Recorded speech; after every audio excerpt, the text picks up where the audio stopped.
Throughout history and across the globe, different countries have always revered their toughest warriors. Today, our headlines are topped with a new breed of elite fighters. SEALs, Spetsnaz, SAS, Delta. They are some of the most well-known special operations forces of the world.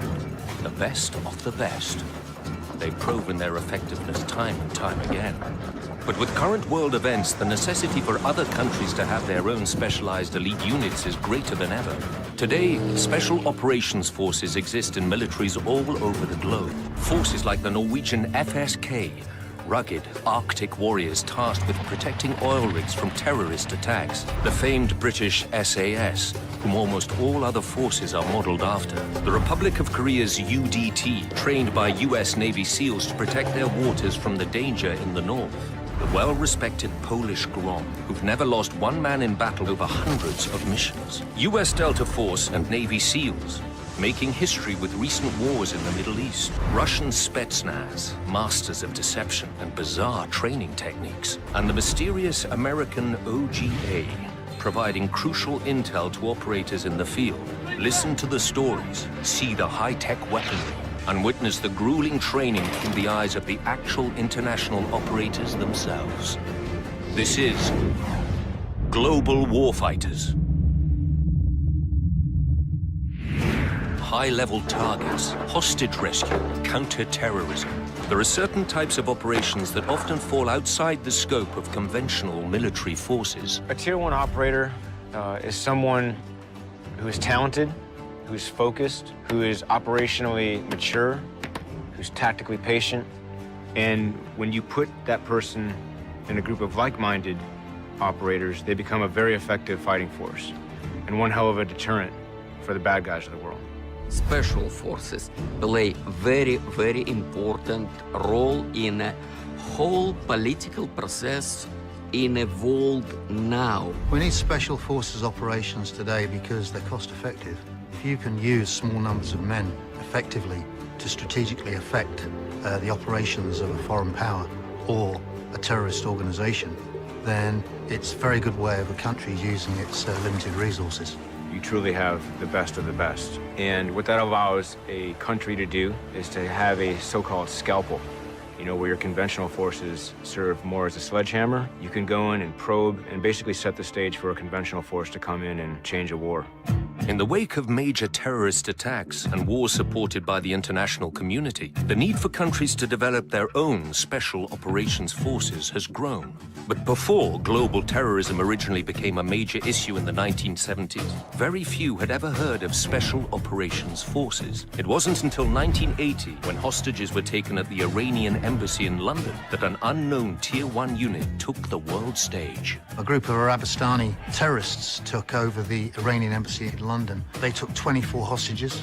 On the 6th day, the ŝenģɪjə d'affaires, a man called Lavazani, was murdered by one of the terrorists, at which point control was handed over to the military. We approached the building silently. It didn't go quite as we'd hoped, and the assault approach phase was compromised.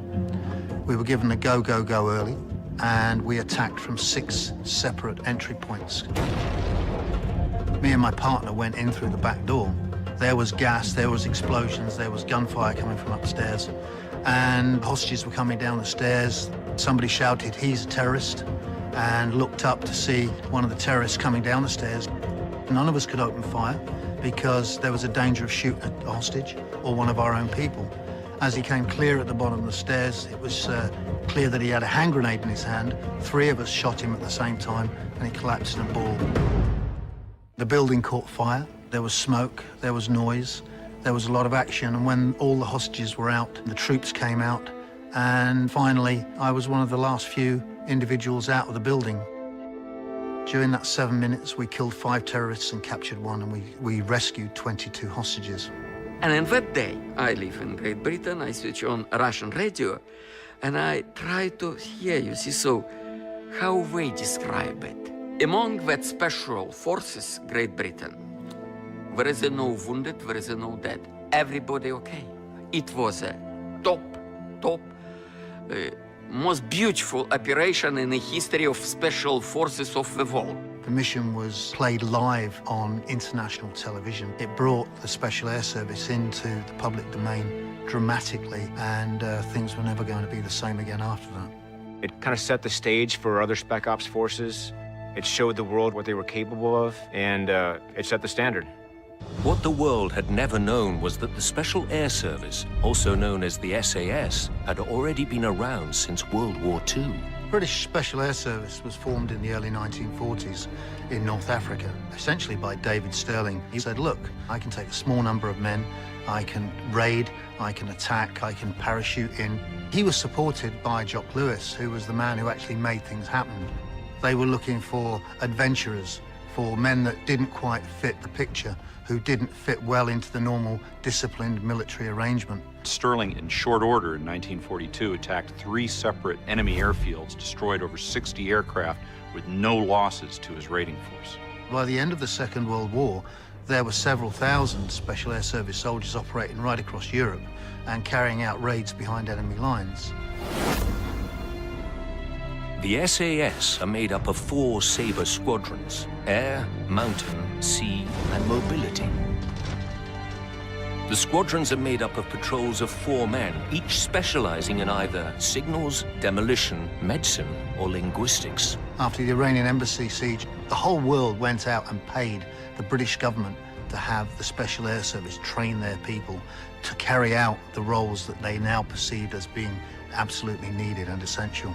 A great many countries, including the United States Special Forces Operational Detachment Delta, have modeled themselves on the British 2-2 SAS, Special Air Service. To this day, the British SAS are still one of the busiest special forces in the world, including operations in the Middle East, Africa, and Northern Ireland. There's only been 1 year since the Second World War where the British Army hasn't been involved in active operations somewhere in the world, and the Special Air Service since the 1950s has been involved in all of them.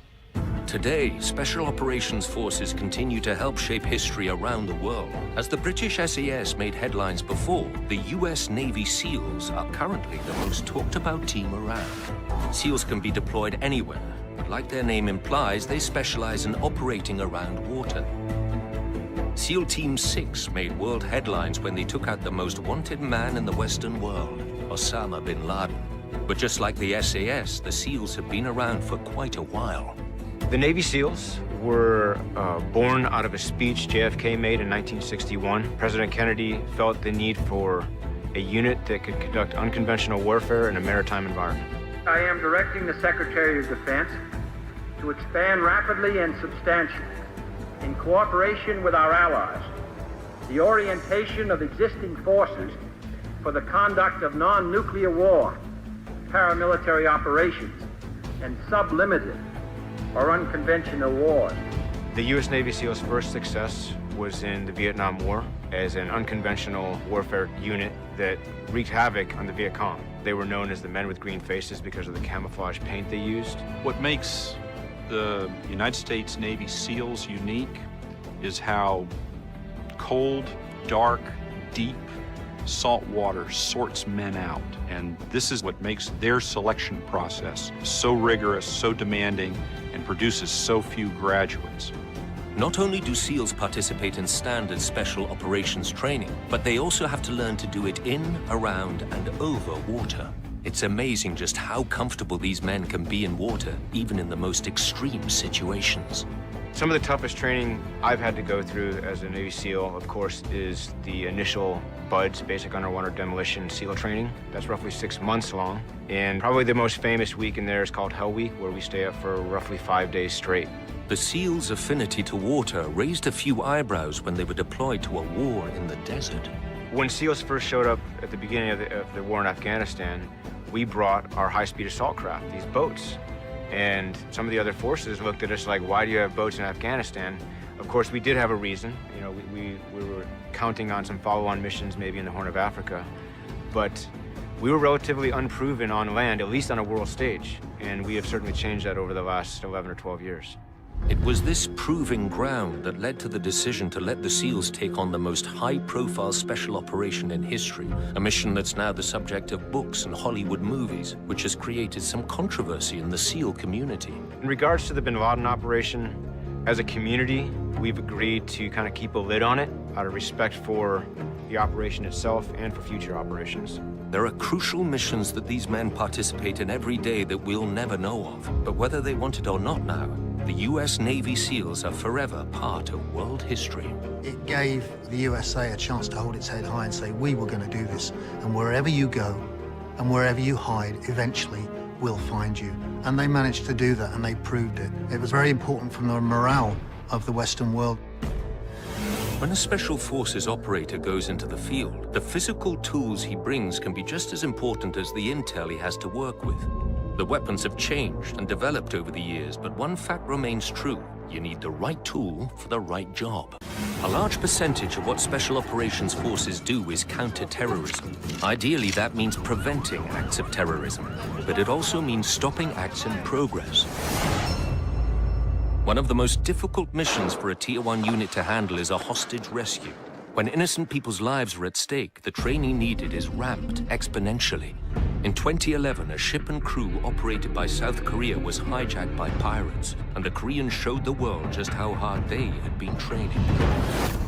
The Republic of Korea UDT, or Korean Navy SEALs, are heavily modeled after and often trained with their US SEAL brothers. With a constant threat looming at their border to the north, the UDT have good reason to always stay sharp. North Korean agents are a constant threat and have been known to use what are called midget submarines to infiltrate South Korean waters. The South Korean UDT are a unique bunch. They actually send guys through our pipeline, through our training, and take some of that knowledge back to their own units. An operation that indicates the capability of the Republic of Korea Navy SEALs is the Samho jewelry operation in 2011. There's been a dramatic rescue on board a hijacked freighter in the Arabian Sea. The early morning raid had been carried out with a South Korean destroyer and a Lynx helicopter providing covering fire. The ship and her 21 crew members were taken out into international waters while it's believed the pirates waited for backup or their ransom to be met. South Korea had to act. An operation such as the one the UDT, or the South Korean UDT SEALs carried out, is very complex. It requires intel, it requires assumed risk, it requires execution on a nearly perfect level. Just before dawn on January 21st, the UDT saw their opportunity and made their move. Using small, fast boats, the Korean team hit the freighter like a typhoon.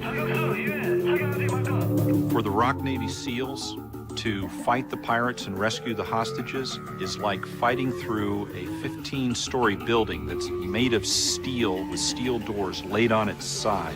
They would be fighting from compartment to compartment, having to work their way, cut their way, blast their way through the doors as the pirates tried to hold off their attackers.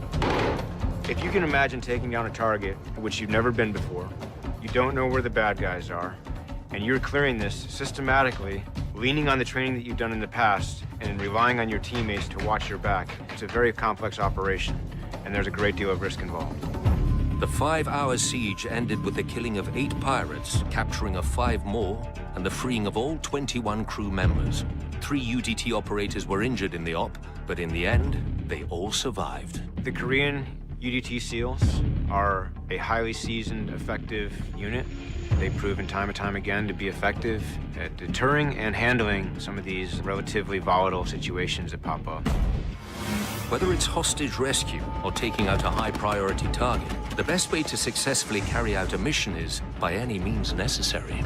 Essentially, through unconventional warfare, you're trying not to have a fair fight. You're trying to stack all the odds in your favor.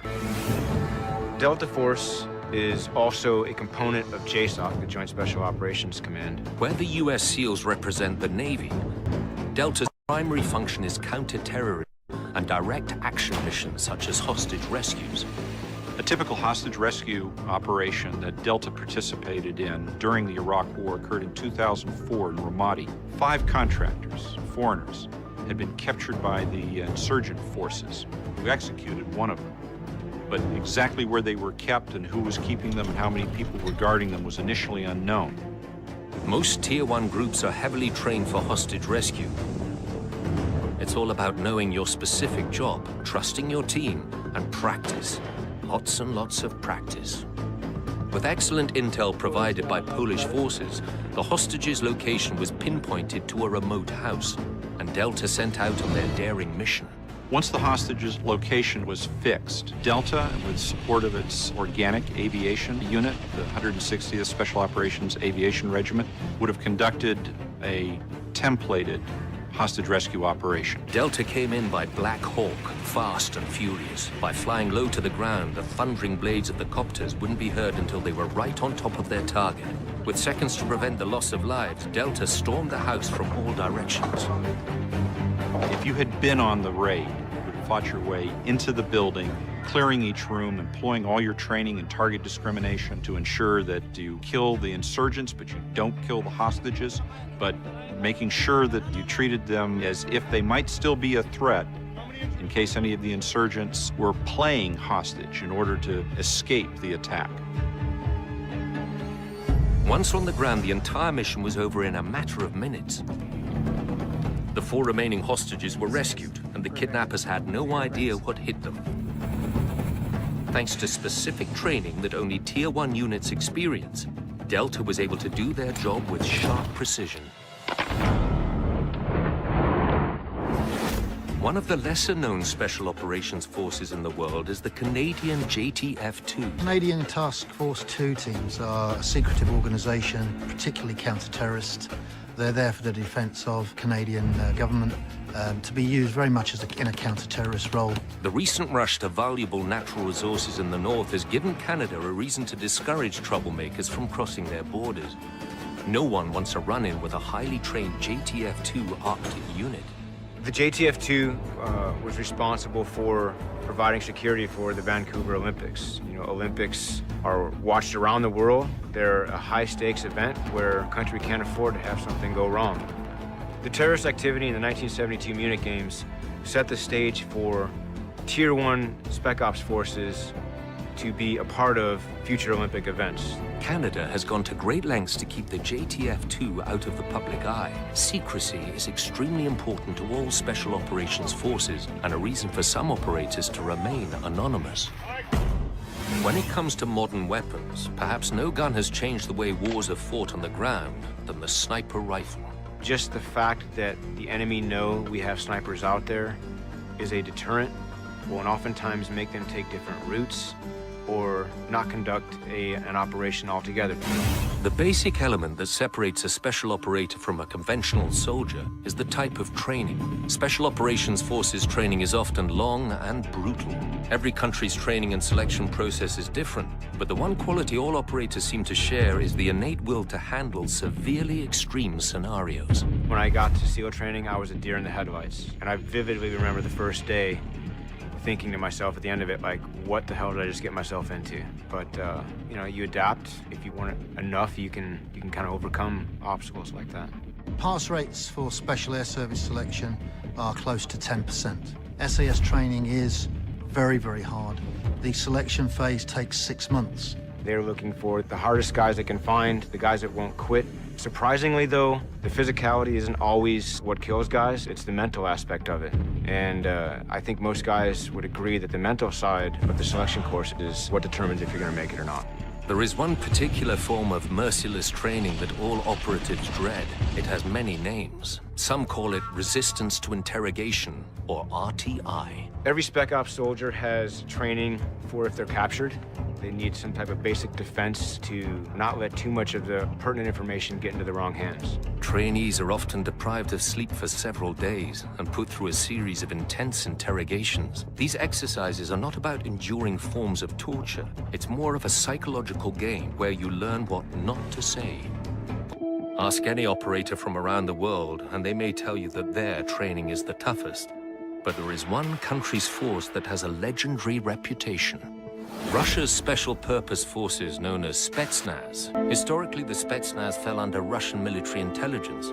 But today, the term Spetsnaz is largely an umbrella term for any Russian special purpose military. Spetsnaz have been known to specialize in working behind enemy lines, often embedding themselves in civilian populations in order to commit sabotage or just general chaos. I met one guy, one of the mujahid, people who fighting against Russian army, and I say about Spetsnaz. What do you think from your point of view? And he say, look, Russian soldiers, they're not very good. One airborne troop better than 10 ordinary soldiers. But one Spetsnaz is much better than 10 airborne troop. Spetsnaz had a reputation for being very effective and very hard. Since the collapse of the Soviet Union, the role of the Spetsnaz on the world stage has diminished. But at the peak of their history, there was no other special operations force more respected and feared. Stories of their ferocious training were a Cold War staple. But they were not just stories. Spetsnaz candidates were forced to confront their worst fears, no matter how dark. If candidates had claustrophobia, for example. There is a new recruit, and immediately there is a psychologist who somehow, very easy, he can find your phobia. Imagine most terrible situation what can happen with you. They put the people in a coffin, put in a grave, and close the grave. You're inside of coffin, you see, so you don't know, for 10 minutes you're in a coffin, for 5 minutes. And if you had a fear of blood, there is a slaughterhouse next door, you see, so why not to make one bath of blood? Why not to jump into that blood? It is such a nice thing. Come on, boys. such training creates an elite brand of warrior, fearing nothing, not even death. There is a Mother Russia, and you died because you protect your father, your mother. You died, and they always glorifying. It was no such a unit as a kamikaze unit, but glorification of suicidal act always in our history was so important. Once training is complete, Spetsnaz was sometimes asked to prove themselves in unimaginable ways. Prospective recruits were dressed in local prison uniforms. Their task was to cross the city of Moscow in 24 hours. Meanwhile, a police report had been made about escaped convicts. It is a real order.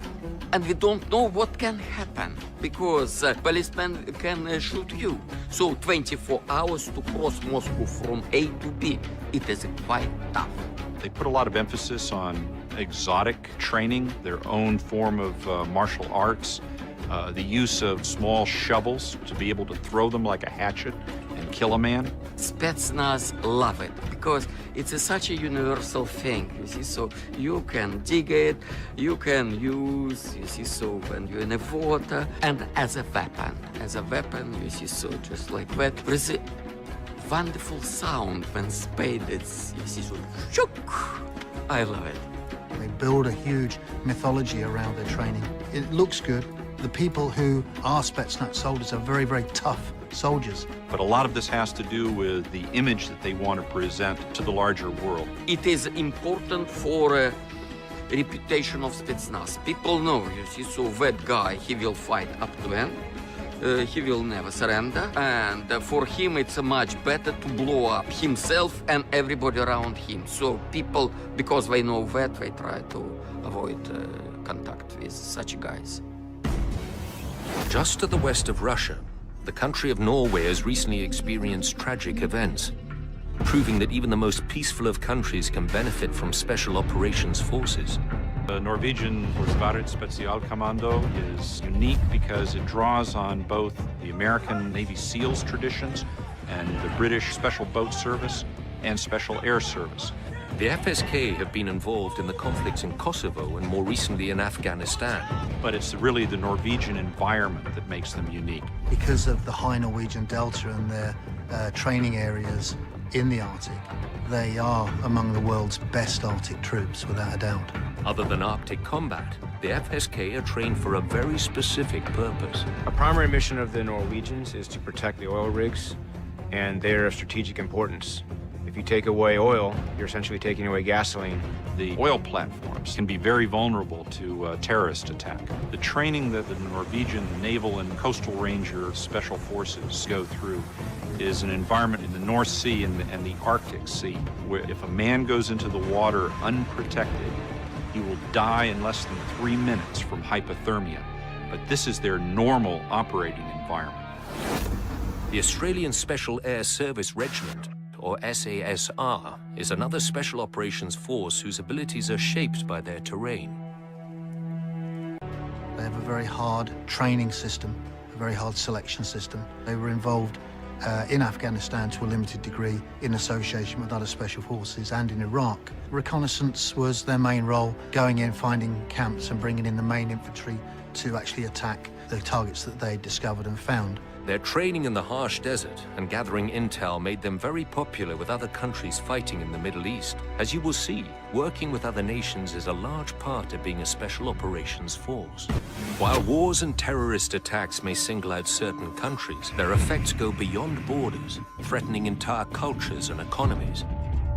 The need for different countries' militaries to work together is greater than ever. The recent wars in Iraq and Afghanistan were a chance for the coalitions involved to prove themselves and their special operations forces. The remarkably high levels of cooperation between special operation units in Iraq and Afghanistan have been achieved through the innate professionalism of these units and the understanding of the need for cooperation to fight the kind of enemies that we're up against.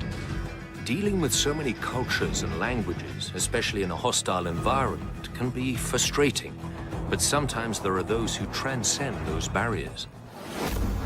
One team in particular is extremely popular among many of their fellow Tier 1 peers, the Polish GROM.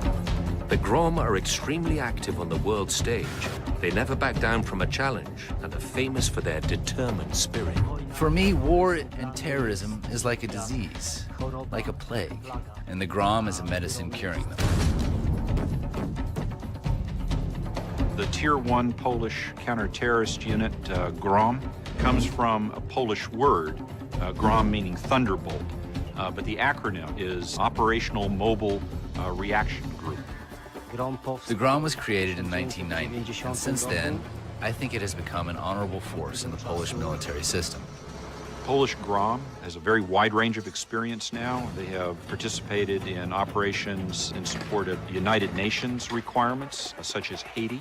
In 1994, they helped operate against armed criminal elements in the country, and again, with high regard. In over 2 decades, the GROM claim to have never lost one of their own during an operation.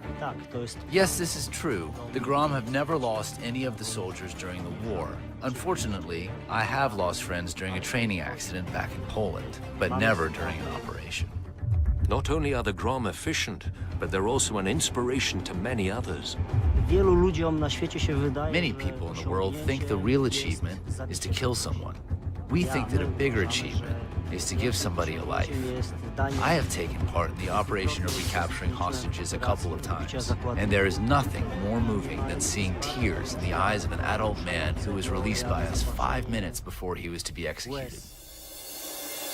The Polish GROM are just a charismatic bunch of guys. I am happy to hear that everyone around from special units like the GROM. Why is this? Maybe because we feel like nothing is impossible. We're also a team of friends, and people are just happier in a friendly environment. The GROM are known for their hard work and their hard play. It's been said that you don't want to try and bring these guys under the table. The Polish GROM like to think that they can outdrink everyone else, and there may be some truth to that. Is there anyone here who, after having done hard and exhausting job, would not be willing to have a good time and have a drink? The relationships built in training and operations are important for the future, but they can also help heal the past. In 1939, Germany started World War II when they invaded Poland. Today, the countries often work together. The German Spec Ops team, the KSK, are very good operators and have excellent training. I value their famous German precision. Created in 1997, the German Kommando Spezialkräfte, or the KSK, are the newest special operations forces to join the global stage. We remember that our history between Poland and Germany was really complicated, but today we stand together with our former enemy, and together we create a better future. We create something which may help our countries, Europe, and the entire world. Special operations make for many unexpected relationships. In the 1990s, European alliances were put to the test during the conflict in Kosovo. The Swedish Special Operations Forces, currently called the SOG, took a leading role in the area. The SOG are a highly secretive team, but have been involved in almost every major joint operation since its creation. The horrible atrocities occurring in Kosovo at the time had driven many Muslim migrants into Sweden.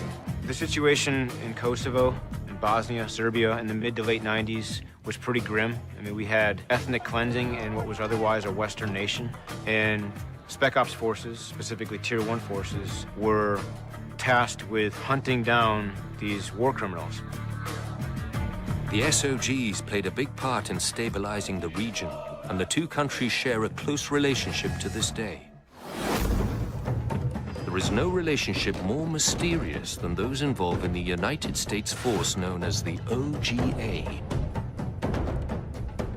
OGA is an acronym for Other Government Agency, which is basically a catch-all for lesser-known agencies that provide us with a lot of intelligence. You know, it's a team effort at the Tier 1 level. It could be anything from the Federal Bureau of Investigation to the Department of Treasury to the Central Intelligence Agency to the National Security Agency. All of these offices and departments that help fight terrorism. I've dealt with OGA on a number of occasions. They're critical to mission success. Again, they do a lot of that behind-the-scenes work that feeds you the information to go and do your work. Again, we are more of an action force as opposed to OGA typically mines all the information, figures out who's who and where they might be. And oftentimes that's the hardest part. I mean, look at the Bin Laden op. We chased that guy for a decade, and it wasn't the action arm of the military that found him, it was OGA that dug up where he was and then sent in a SEAL team to go grab him. As more countries develop their own special operations forces, there is a greater opportunity for them to train and work together. In 2006, the Special Operation Command Europe created an annual event called Jackal Stone. Jackal Stone gives different special operations forces the chance to train together, share tactics, and to gain mutual respect from one another. Our cooperation with other units in the world is very important as we exchange our tactics and experiences. Today, warfare evolves very quickly, so there is no other choice but to work together in order to be a step ahead of our enemies. Terrorism doesn't always operate within borders. A plane full of Americans can be hijacked in Somalia and land in London. Complex situations like that can only be handled through established relationships and an understanding of one another's training. The biggest reward is building those relationships and being able to tie into those in future conflicts. As relationships and alliances continue to grow between special operations forces, the entire world becomes a safer place. Each country may face their own unique adversaries, but between the extreme training, the surgical precision, the fearless spirit, and the overcoming of impossible odds, rest assured that the best possible men are on the job.